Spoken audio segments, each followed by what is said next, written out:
Olá pessoal, como vocês estão? Meu nome é Bruno Sankey. Como eu disse a vocês uma vez, a cada 2 semanas eu estarei trazendo aqui no YouTube um vídeo da série de psicologia. Neste vídeo nós iremos estudar um conceito da psicanálise chamado de introjeção, que é um mecanismo de defesa. Eu já peço a você que deixe o seu like no vídeo, se inscreva no canal caso ainda não seja inscrito, ative o sininho a fim de receber novas notificações e considere tornar-se membro para acompanhar vídeos exclusivos. Eu vou ler aqui uma definição de introjeção. Introjeção é o mecanismo psicológico que descreve o processo pelo qual aspectos do mundo externo são internalizados e incorporados pelo ego, tornando-se parte da estrutura psíquica do indivíduo. Então aqui a gente tem algumas coisas para ser introjeção, né? Introjeção, primeiro, aqui a gente tem uma diferença com a projeção. Enquanto a projeção tem a ver com eu trazer elementos do mundo interior e projetá-los para fora no mundo exterior, a introjeção é o contrário. A introjeção é um processo pelo qual aspectos do mundo exterior são internalizados. Só que com um detalhe, não basta que aspectos do mundo exterior sejam internalizados. É preciso que eles sejam incorporados e passem a fazer parte da estrutura psíquica do indivíduo. Então, esses elementos do mundo exterior que serão internalizados, eles vão passar a constituir, serão parte constitutiva da estrutura do sujeito. Então, não é só que a pessoa internaliza coisas, porque se fosse nesse sentido bem amplo de internalizar, né, a gente está internalizando um monte de coisa, né? Todos os estímulos que eu estou recebendo do ambiente, de certa forma eu estou internalizando, porque eu construo representações mentais deles. Então eu construo representações mentais das coisas que existem no mundo externo. Então, por exemplo, né, se eu olho para esse anel que está diante da minha mão, lá fora no mundo, provavelmente deve ter alguma coisa que pelo menos parece com um anel. Mas lá fora do mundo tem alguma coisa que eu internalizei e construí uma representação dentro de mim. Esse tipo de internalização ainda não é exatamente introjeção, porque na introjeção, isso que eu internalizei precisa passar a constituir a minha estrutura psicológica. Nós vamos entender melhor como isso funciona. Para entender como a introjeção funciona, é importante a gente diferenciar dois eventos ou dois processos que ocorrem simultaneamente na introjeção. O primeiro é a investidura objetal e o segundo é a identificação com o correlato narcisista. O que exatamente é isso? Primeiro, investidura objetal. Existe algum objeto externo em relação ao qual eu invisto energia. Aqui é uma analogia. O Freud às vezes usa analogia com esse elemento da mecânica, da engenharia, da física, onde há essa ideia de investimento de energia. Então, sei lá, para fazer um carro andar, eu invisto energia para que o carro funcione. Então, uma analogia que a gente usa para entender o funcionamento psicológico é essa analogia de que a gente investe energia em certos objetos. Então, existe algum objeto do mundo externo, esse objeto pode ser um evento, esse objeto pode ser uma pessoa, esse objeto pode ser várias coisas, em relação à qual eu invisto uma certa energia. E ao mesmo tempo que eu invisto essa energia, eu me identifico com esse objeto e eu incorporo ele no meu eu. Por isso que aqui a gente fala que é uma identificação com o correlato narcisista, ou seja, o correlato no eu desse objeto. A gente fala correlato narcisista, mas aqui não é narcisismo no sentido negativo. Narcisismo vem da ideia do mito de Narciso, e Narciso, ele olha para a água, ele olha para o espelho e vê a sua própria imagem. Então, quando a gente está falando de correlato narcísico, nesse contexto aqui, significa aquilo no meu eu que espelha as características desse objeto e que permite uma certa identificação. Essa identificação, portanto, introjeção envolve investimento no objeto externo e identificação de uma parte do eu com aspectos do objeto externo. Isso permite, então, que eu introjete esse objeto externo, ou elementos ou aspectos desse objeto externo, de tal forma a incorporar isso no meu eu e na minha estrutura psicológica. Do ponto de vista do desenvolvimento psicológico, a introjeção é muito importante para a formação de uma diferenciação de uma parte do eu que a gente denomina de superego. O superego não é nada mais, nada menos do que uma parte do eu que se modifica. E se modifica por quê? Porque uma parte desse eu assume uma noção crítica, né? A criança, desde a infância, ela vai enfrentar elementos de crítica do mundo externo, principalmente a partir das suas figuras paternas, pelo menos na nossa sociedade. Então, uma criança, na medida em que ela está se desenvolvendo, o pai vai falar coisas que ela pode ou não pode fazer, vai impor certas interdições ou proibições, e aí nós teremos certas falas, né? Do tipo, não faça isso, você não pode fazer aquilo. E em certa medida, essas falas paternas, por exemplo, são falas que estão no mundo exterior. Mas essas falas, elas serão internalizadas pela criança de tal maneira que vai fazer parte dela. E aí, ao invés de precisar de um pai para falar para ela não faça isso, ela mesma vai dizer para si mesma: não posso fazer isso, não devo fazer isso, não é para eu fazer isso. Então quer dizer que o eu dela é como se tivesse duas partes. Uma parte do eu, né, está direcionada a fazer alguma coisa. E outra parte está dizendo: não, você não pode. E essa instância crítica do eu que se modifica, ela vai dar origem ao que nós chamamos de superego, que é a instância psicológica responsável pela censura. O superego, ele não é nem totalmente consciente, nem totalmente inconsciente. Parte do superego é consciente, então parte das coisas que a gente censura nós mesmos, nós o fazemos de maneira consciente. E outra parte das vezes em que nós censuramos os nossos próprios comportamentos, isso pode acontecer em nível até mesmo inconsciente. Mas o superego só se forma a partir da internalização das exigências do mundo exterior. Por isso, aqui é um claro exemplo de introjeção. Porque, como eu disse, a introjeção não é só você trazer para dentro o que está fora. Introjeção é você incorporar o que vem do mundo externo de tal maneira que isso vai passar a constituir a sua estrutura psicológica. Então eu tenho uma parte dentro de mim que me restringe, que me coloca limitações, que me critica. Tudo isso a gente internalizou, isso veio de algum lugar, né? Essa parte, por exemplo, da gente que fala que a gente tem que estar sempre estudando, ou que cobra em relação ao trabalho, ou que cobra em relação à ética, moral, tudo isso é uma parte que veio do mundo externo, que a gente internalizou e que passou a fazer parte de quem nós somos. Então, é uma instância psicológica que se formou a partir de uma introjeção. Então, essa voz na sua cabeça que fala para você não fazer algo, ou que te cobra se você deixa de fazer alguma coisa. Então, sei lá, era para você ter tirado o dia para estudar e você não estudou. Essa parte que fala para você que você deveria ter estudado e que depois te cobra, te culpa. Isso é o que, na verdade, você internalizou do mundo externo. Não precisa mais, né, sei lá, de seu pai ou de uma pessoa te dizer para não fazer algo. Você mesmo internalizou essa voz dentro de você. E isso passou a fazer parte da sua estrutura psicológica. Então isso é exatamente um tipo de introjeção. A introjeção ela é característica da neurose. A neurose é o tipo de estrutura psicológica ou personalidade que envolve a pessoa introjetar exigências do mundo exterior e tentar se conformar a essas exigências. Então, a estrutura neurótica, a estrutura na qual você não cumprir com certas exigências do mundo externo, é profundamente angustiante.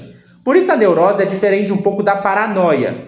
A paranoia, por outro lado, é um tipo de sintoma psicológico que pode aparecer até em neuróticos, mas também é muito comum em psicóticos, que é uma noção que já envolve mais projeção. Então, por exemplo, vou dar um exemplo aqui.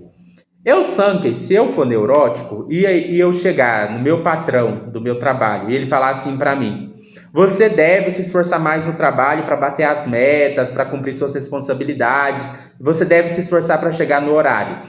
Aí eu ouço o meu patrão, só que aí depois que eu ouvi ele, eu internalizo isso dentro de mim e eu mesmo passo a me cobrar, eu mesmo passo a me dizer: eu tenho que chegar cedo, eu tenho que cumprir horário, eu tenho que bater meta. Já não é mais o meu patrão que me fala isso, sou eu mesmo que coloco isso para mim. Isso é uma introjeção e é característica de neurótico. Já uma pessoa que é paranoica seria um pouco diferente, ela faria uma espécie de projeção. Então, sei lá, vamos supor que eu sou paranoico e eu tenho uma certa paranoia, né? O que é uma paranoia? É uma ideia que não corresponde à realidade, que ela é fixa e que tem um caráter de perseguição. Então, dando um exemplo, né? Vamos supor que eu tenho uma paranoia de que as pessoas estão me perseguindo.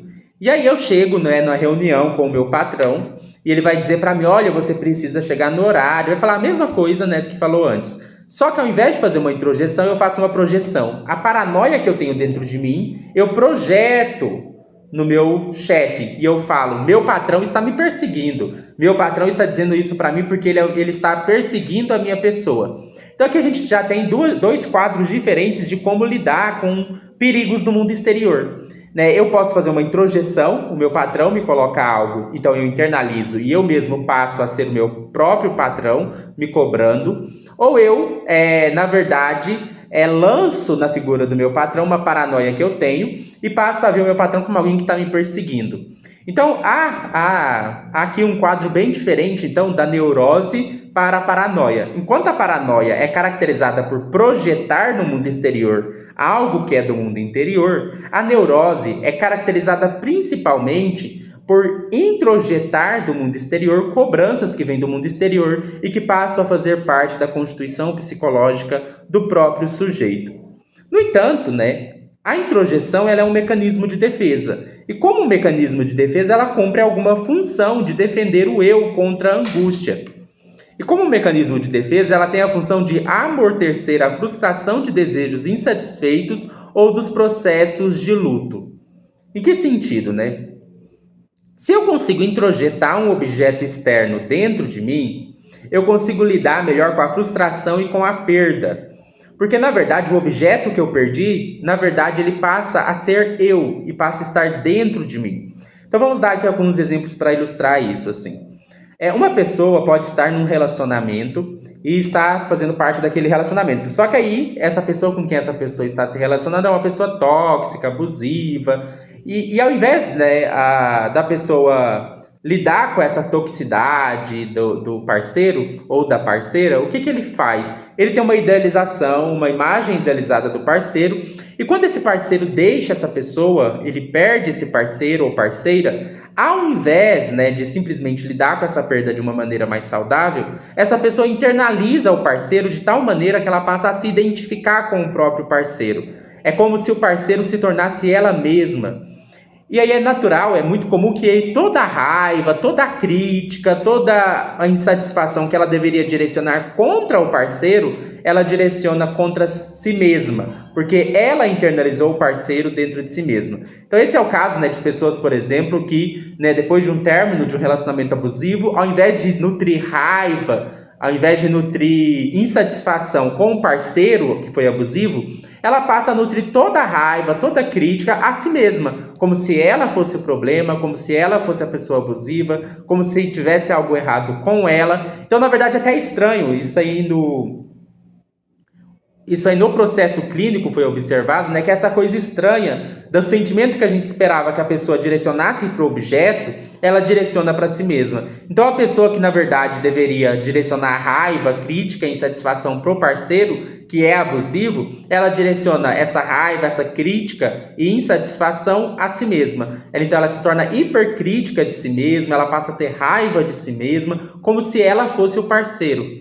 Então isso é uma coisa clínica, que o Freud diz ter observado, que ele achava estranho, que alguns pacientes traziam relatos de sentimentos e que pareciam que assim, nossa, mas esse sentimento não é sobre você. Esse sentimento parece que deveria ser para outra pessoa e não para você mesmo.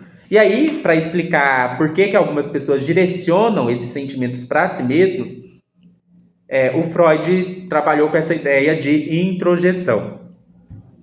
Essa ideia de introjeção também é comum em processos de luto, em que a pessoa introjeta o objeto perdido. Então é natural, por exemplo, uma pessoa que perdeu um parente que gosta muito, ou um amigo que gosta muito, ela incorporar características dessa pessoa que ela perdeu. Então ela passa a ter comportamentos parecidos, seja em termos de roupa que veste, lugar que vai, tom da voz, gostos, hobbies. Então, assim, às vezes a pessoa internaliza o objeto perdido. Então, é um mecanismo de defesa porque é como se a pessoa tentasse manter o objeto presente. Em vez de lidar com a frustração do objeto perdido, a pessoa tenta manter o objeto presente. Então, ela passa a assumir características do objeto perdido como se ela incorporasse o objeto perdido.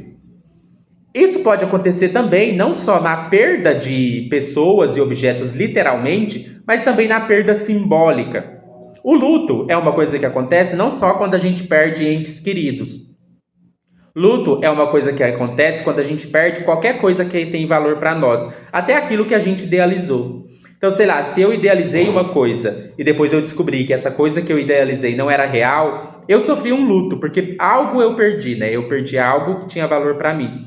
E essa ideia de luto, como perder algo que tinha valor para mim, é o que marca a melancolia. A melancolia é justamente o investimento de energia, o investimento libidinal sobre um objeto perdido que é substituído por uma identificação narcísica. Então, como que o Freud explicava a melancolia, né? A melancolia, que é esse estado de humor melancólico, para o Freud estava relacionado com a ideia de algo que foi perdido, mas que a pessoa se identificou com o objeto perdido como se ela tivesse perdido uma parte de si mesma. Então, na melancolia, é como se a pessoa introjetasse o objeto perdido e ela mesma fosse o objeto perdido ou parte de si fosse o objeto perdido. E aí poderia ser tanto, por exemplo, literal, então a pessoa perdeu alguém, a pessoa perdeu algo, quanto simbólico, né? A pessoa se frustrou, ela tinha uma idealização do que era aquilo, já não é mais aquilo, ou a pessoa perdeu algo simbolicamente que tinha valor para ela. E aí a sensação que a pessoa tem não é só como se ela tivesse perdido algo no mundo externo, é como se ela tivesse perdido uma parte de si mesma. Então isso é um outro exemplo, né, onde a introjeção está presente. A pessoa introjeta o objeto perdido, seja ele literal ou simbólico, e ela se identifica com esse objeto perdido como se esse objeto perdido fosse parte dela mesma. E por isso a melancolia. A pessoa melancólica, ela não sofre só porque ela perdeu alguém. A pessoa melancólica não sofre só porque ela perdeu algo, ou porque ela teve uma perda simbólica de algo que ela idealizou. A pessoa melancólica, ela sofre porque ela perdeu uma parte de si mesma. Uma parte de si mesma foi embora quando ela sofreu a perda. Quando a gente pensa em introjeção, então, a gente pode pensar alguns tipos de introjeção. E aí eu vou finalizar, né, listando alguns tipos de introjeção para a gente pensar. Existe a introjeção constitutiva do superego. Então, como eu disse para vocês, uma introjeção fundamental é a introjeção que vai constituir a censura psíquica. Nós introjetamos os valores da nossa cultura, nós introjetamos as exigências da religião, nós introjetamos as exigências dos nossos pais, nós introjetamos várias exigências ao longo da vida, e essas exigências vão se aglutinando para formar o nosso superego. O nosso superego é a instância psicológica responsável pela censura, e essa instância ela se forma a partir da introjeção. Mas isso também é interessante, porque significa que há possibilidade de modificação do superego a partir daquilo que a gente introjeta. Essa modificação do superego a partir de novas introjeções pode ser tanto positiva quanto negativa. Então, sei lá, né? Eu posso introjetar a voz do meu pai falando para eu não fazer algo.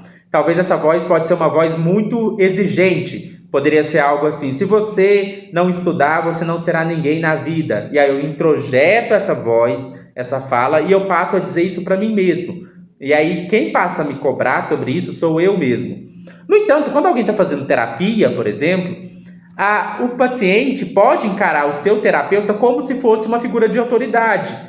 E o psicólogo, se souber bem manejar a terapia, ele pode possibilitar que a pessoa internalize uma voz que seja mais flexível, que seja menos rígida, menos exigente, mais aberta, mais compreensível. Então, o paciente ele também pode introjetar o que o psicólogo fala, né? E é comum isso acontecer. Às vezes, o paciente chega no estágio da terapia que ele fala para si mesmo o que o psicólogo fala para ele. Então ele não precisa mais, né? Chega um momento que é como se a maneira como o psicólogo costuma interpretar o que ele fala, costuma dar orientações, essa pessoa é como se ela introjetasse o psicólogo na cabeça dela e ela mesma passa a interpretar o mesmo que o psicólogo faz, só que agora ela mesma faz isso. Só que isso também pode ser perigoso, né? Por quê? Porque se um psicólogo pode ocupar um papel tão significativo assim, Isso é super arriscado, porque o psicólogo, dependendo, ele pode assumir um lugar autoritário, o psicólogo pode acabar sendo visto pelo paciente como alguém que detém a verdade, o paciente pode começar a não pensar nada por si mesmo, né? E está muito suscetível ao que o psicólogo coloca, como se o psicólogo tivesse a verdade. Tem muitos pacientes que é como se eles precisassem consultar o psicólogo para saber o que pensar sobre um assunto, como se o psicólogo fosse a pessoa que vai garantir a interpretação verdadeira sobre algo. E o psicólogo que assume esse lugar, ele corre um risco enorme, né, de estar fazendo a mesma coisa que o pai da pessoa fez quando ele era criança, né? De que a pessoa internalize a mesma voz que exige, que coloca e que é tomada como autoridade. Então, uma primeira introjeção é a introjeção que forma o superego. E como a gente viu, como introjeções acontecem ao longo da vida, o superego não é fixo. O superego pode mudar, ele pode se tornar mais flexível, mais exigente. Então, sei lá, se a pessoa cresceu ouvindo do pai coisas muito pesadas e exigentes, depois ela pode ouvir a mesma coisa na religião, depois ela pode ouvir a mesma coisa do patrão onde ela trabalha, e ela vai formando um superego cada vez mais enrijecido. Mas pode mudar também, né? A pessoa que cresceu ouvindo exigências muito pesadas pode, com o tempo na vida, aprender que, né, há outras figuras de autoridade que passem uma imagem mais flexível, menos exigente, menos rígida, menos dura, menos cobrativa e coisas do tipo. Um outro tipo de introjeção é a introjeção do agressor, que é a introjeção que acontece no caso de relacionamentos abusivos, como eu dei exemplo, né? Pode ser vários casos também, que é a introjeção em que a pessoa introjeta a figura daquele que, na verdade, é o agressor dela, ou violentou ela, ou maltratou ela, ou foi abusivo com ela, e toda a raiva, crítica, angústia que a pessoa deveria direcionar ao agressor, ela direciona contra si mesma. Então é natural, é muito comum, não é natural, né? Mas é muito comum em relacionamentos e relações abusivas, seja de família, seja de relacionamentos, que a pessoa, na verdade, ao invés de nutrir raiva, insatisfação e crítica pela pessoa abusiva, ela nutre raiva, insatisfação e crítica contra si mesma, como se ela fosse o agressor. Um outro tipo de introjeção que eu já comentei é a introjeção clínica. Como eu disse, né, o próprio psicólogo é uma figura de autoridade e a pessoa que faz terapia, ela incorpora, introjeta as interpretações do psicólogo, mas, como eu disse, isso deve ser feito com muito cuidado, isso pode ser usado tanto de maneira positiva quanto de maneira negativa. Depois, um outro tipo de introjeção que foi identificada por um psicanalista chamado Ferenczi é a ideia de intropressão. Então, o Ferenczi, ele trouxe a ideia de intropressão, que é um tipo de introjeção sob pressão, ou introjeção violenta. A intropressão é uma forma de introjeção que ocorre sob pressão e movida pelo trauma.